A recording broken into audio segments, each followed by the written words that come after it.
मी नंदकुमार सूर्यकांत सुतार, राहणार संजयनगर सांगली। मी जो प्लॉट घेतला आहे तो 36 बाय 120 स्क्वेअर फुटाचा आहे, पण माझं जे टोटल कंपाऊंड आणि बांधकाम आहे ते 28 फुटामध्ये आहे। मीच माझ्या प्लॉटमधनं 8 फूट एक्स्ट्रा सोडलेलं आहे।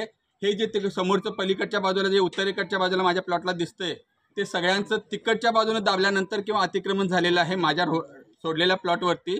जे काय आता तुम्हाला सामायिक बोल दिसतो हा माझ्या प्लॉटमधनंच जात आहेत आणि नगरपालिकेकडे खोटी कागदपत्र दाखल करून माझ्याच प्लॉटमधनं रस्ता काढायसाठी प्रेशर कायच करतायत। आणि जे खोटे कागदपत्र दाखल केले 2021ला त्यांना जे हे गुंठेवारी प्रमाणपत्र मिळालं ते 2000 सालच्या खरेदी पत्रावरती 2000 सालचं जे खरेदी पत्र आहे ते आत्माराम भाऊ पाटणे यांच्याकडनं समाधान बाळू मोहिते यांनी घेतलं होतं। समाधान बाळू मोहिते यांचं कागदपत्र जर चेक केली तर व्यवस्थित तो माणूस वारला 1996ला आणि त्याच्याकडनं यांनी 2000 साली खरेदी दस्त करून घेतला, खरेदी पावती करून घेतली आणि त्यावर गुंठेवारी प्रमाणपत्र महापालिका देते।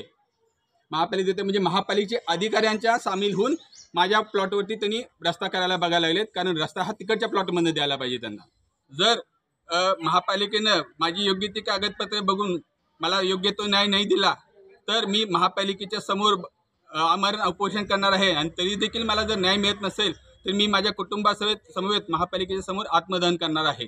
असं पुढे तिकडे जाऊन हां, माझा जो प्लॉट आहे हा 36 फुटाचा आहे, तरी पण मी 28 फुटावरती कंपाऊंड गाठलेला आहे आणि 28 फुटानंच मी बांधकाम कडेपर्यंत केलेलं आहे। हा माझा प्लॉट इथनं जे चालू होतोय तो कडेपर्यंत मागे 120 फुटापर्यंत जातो। सावकाश पुढे जाऊन इकडे बघा मोसिन थांबा। आता जो सामायिक बोल दिसतो तो माझ्या प्लॉट मधलाच 8 फुटाचा जे मी एक्स्ट्रा सोडलेला आहे 36 फुटातलं तो सामायिक बोल दिसतो, त्यातूनच हे ये जा करतायत। पण नगरपालिकेला किंवा यांना खोटी कागदपत्र दाखवून बनावट बोगस सर्टिफिकेट केल्यानंतर त्यांना म्हणतात की माझ्या प्लॉटमध्ये 4 फूट रस्ता आहे, तर तो 4 फूट माझ्या प्लॉटमध्ये कसा आहे माझी कागदपत्र बघून त्यांनी तपासून माझ्यावरती ॲक्शन घेण्यात यावे किंवा त्यांच्यावर जर त्यांची खोटी कागदपत्र आहेत तर त्यांच्यावर पहिला ॲक्शन घेण्यात यावे। आणि माझं बांधकाम जर 2021चं आहे तर मागच्या बदलीचं पण बांधकाम हे 2021च आहे।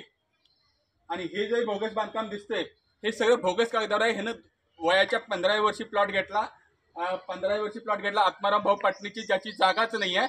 आणि आत्माराम भाऊ पाटणे हा 1996ला मयत झाला आहे, त्यामुळे हा प्लॉटचं पहिलं बांधकाम काढलं पाहिजे। आणि त्यानंतर त्यांना जर रस्ता पाहिजे असेल मागच्या तर त्यानं पण 2021चं बांधकाम आहे, माझं पण 2021चं बांधकाम आहे, तर त्यानं 8 फूट आत घेतलं पाहिजे, मग रस्ता तयार होईल तिकडच्या बाजूनं। कारण एकाच मालकाने रस्ता सोडणं, शेजाऱ्याकडनं रस्ता मागणं चुकीचं आहे, त्यांनी आपल्या मालकांच्याकडनं रस्ता मागितला पाहिजे।